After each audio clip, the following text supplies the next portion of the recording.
Hey everyone, welcome to another Explainer. Today, we're taking a really close look at the ultimate system villain. I'm talking about that invisible monster that makes your server, or even your local machine, just completely freeze up. Yep, we're talking about the operating system deadlock. Now, we've all seen a system hang, right?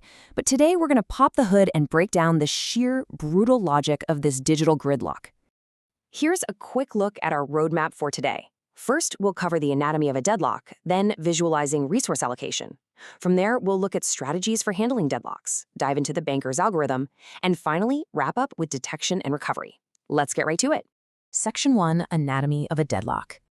Okay, let's dive into this. Picture a bustling four-way intersection where every single car is pulled forward and is totally blocking another one. Nobody can move. That's our baseline here. Formally defined, a deadlock is a computing situation where two or more processes are completely unable to proceed. Why? Because each one is waiting for a resource that's currently being held by another process. It basically creates this unbreakable circular chain of dependencies where, well, nobody wins. Everything just grinds to a halt. You can clearly see how this circular dependency traps a system. Process 1 holds resource 2, right? But it desperately needs resource 1 to finish its task. Meanwhile, process 2 holds resource 1, but it's stuck waiting for resource 2. They are hopelessly locked in a staring contest, just waiting on each other forever.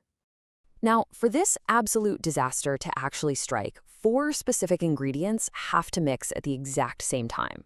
It's literally a recipe for a frozen system. First up, mutual exclusion, meaning only one process can use a resource at a time. Second, hold and wait. So a process is clutching on to one resource while waiting for another. Third, no preemption, meaning resources cannot be forcibly taken away by the system itself. And fourth, circular wait, which is that closed loop of processes waiting on each other we just talked about. If all 4 of these exist at once, boom, gridlock. Section 2, Visualizing Resource Allocation. So, how do systems actually visualize or model this gridlock forming? Well, we use resource allocation graphs, and the rules are actually pretty simple. A request edge points from a process to a resource it wants. An assignment edge points from a resource back to a process, which simply means the resource is currently occupied. Now check out the stark contrast here. On the left side, we see a true deadlock, a completely closed cycle. With just a single instance of each resource, a cycle absolutely guarantees a deadlock. But look at the graph on the right. There is a cycle, but actually no deadlock. You might be wondering, why is that? Well, it's because resource 2 has multiple instances. That extra instance can be assigned to an outside process, which eventually breaks the loop. So a cycle only means a possibility of a deadlock if there are multiple instances. Section 3, Strategies for Handling Deadlocks. Okay, you might find this kind of hilarious. The absolute most common OS strategy for handling this, which is officially recognized in computer science literature, by the way, is to simply ignore the problem and pretend deadlocks never occur in the system. I'm serious. The incredibly complex operating systems running our modern world, including Unix, often just stick their heads in the sand like an ostrich and hope for the best. But for the systems that do actively try to avoid this gridlock, the ultimate target is staying in the safe state you see mapped out here. If the OS can find a sequence of execution that satisfies everyone's requests using the available resources, it is considered safe. But if it slips into that unsafe territory, that's when deadlock becomes a very real threat. Section 4, the banker's algorithm. To actively stay in that safe state, we really have to do some heavy mathematical lifting. Enter the banker's algorithm. This mathematical hero maps out the territory using 4 a priori data structures. It meticulously tracks what's currently available, the absolute max resources a process might demand, what it currently holds in allocation, and exactly what it will need to cross the finish line. Now, what's really interesting about this snapshot is seeing the math in action. Looking at the system at time 0, we've got 5 active processes.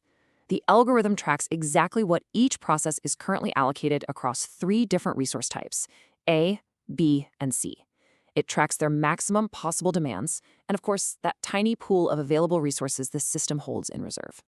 And this brilliantly illustrates the sheer elegance of the algorithm. By simply subtracting the allocation matrix from the max matrix, it calculates the exact future need. Take process P0, for example. We literally just subtract what it already has from its maximum demand to find out exactly what it still requires to finish. The algorithm maps this out for every single process on the board. Next, the algorithm mathematically simulates lending out those available resources, just to see if everyone can eventually finish their tasks. If they can, it generates what's called a safe sequence. In the specific case, the sequence P1, P3, P4, P2, and P0 guarantees nobody gets stuck. The system is perfectly safe, and the banker's algorithm has successfully routed us completely around the gridlock.